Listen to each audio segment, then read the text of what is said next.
Hey everyone, it's Chris from chrisbeatcancer.com, interrupting your regularly scheduled programming to talk about this breaking news story. So sometimes, you see something in the news, and for me anyway, I'm compelled to immediately make a video talking about it because I think it's so important that people know what's going on. So what's happening right now is there is a 17-year-old Connecticut girl named Cassandra who was diagnosed with Hodgkin's lymphoma in September. And she decided she didn't want to do chemotherapy.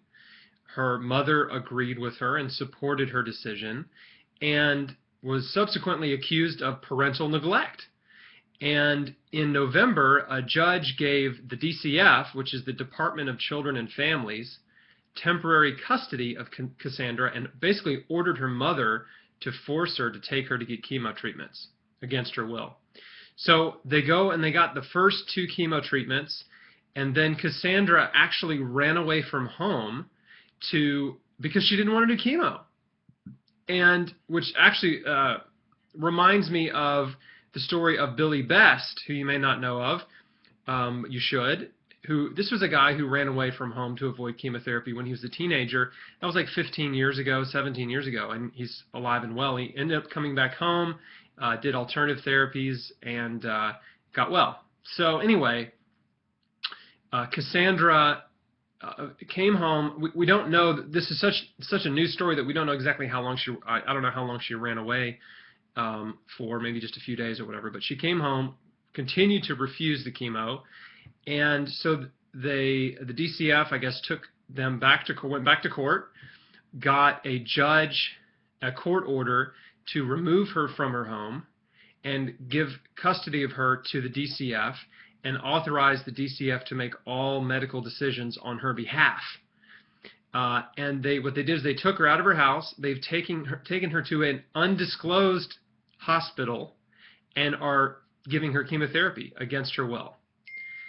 This is a lot like the story of Sarah Hirschberger. You remember the little Amish girl who the Akron Children's Hospital was trying to force chemo on, but they lost that case. And you need to be very aware, if you're a parent and your child is diagnosed with some type of cancer, they can and will force chemo upon you and upon your child without your permission, unless you're Amish or a Native American. Those are the only 2 real instances where families were able to win their court case and not be forced to have chemotherapy when they didn't want it for their child. So if you don't think this can happen in America, you're wrong, because it is happening.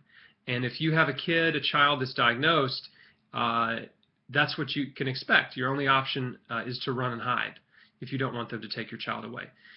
So continuing this story, apparently in the next week or so, there's an expedited hearing at the Connecticut Supreme Court, and they are going to rule on this case because what the lawyers for Cassandra are arguing is that she has what's called they're arguing for the mature minor doctrine, and that is basically a law or an idea, I don't know what you call it, but it's sort of like a law that a minor could make medical decisions against the will of their parents, and that 17 states have that law.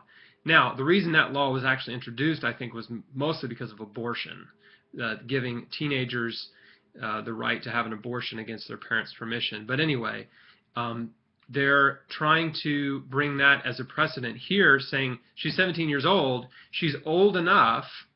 Even though she's technically a minor, she's old enough to make her own medical decisions. She's old enough to refuse chemotherapy if she doesn't want it. And I completely agree with that. I absolutely agree with her right to refuse a medical treatment that she doesn't want. Now, there are people who would say, well, she's going to die or whatever. The truth is, no one knows if she's going to die, if she's going to live.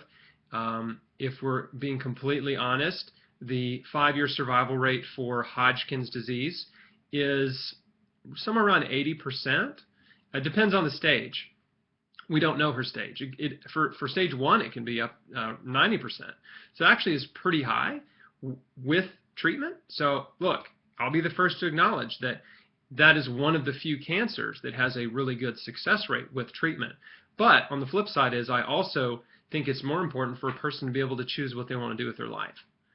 And we all have responsibility for our life. We all should be free, should have freedom to make choices. And we also have the freedom to deal with the consequences of those choices, which may not be good. But medical freedom is really important to me, and I think that's really the issue here. So there are 17 states, Connecticut is not one of them, that have a major minor doctrine on their books, which allows a minor to make medical decisions against the wish of their parents, right? Illinois, from what I understand, includes the right to refuse treatment.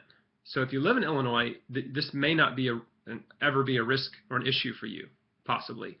And Massachusetts has some type of religious exemption that families could use if they needed it. So again, this is very limited information that I have about this, so you'll need to research that further. But again, I just want to get this video out there. I'll keep you posted on this story. I don't even know the girl's full name. They have not released it to the media. It's Cassandra.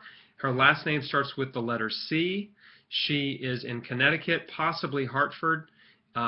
We don't know what hospital she's at. They're keeping it secret because of all the backlash that happened to the Akron Children's Hospital, the protests, the hate mail, the people blowing up their Facebook page, you know, furious that they were trying to force Sarah Hirschberger, this little Amish girl, into chemo. So now that, you know, apparently they've learned that lesson and they're keeping her at a secret hospital. So anyhow, please spread this message, spread the video, and I will keep you posted on the developments of this story. Thanks so much.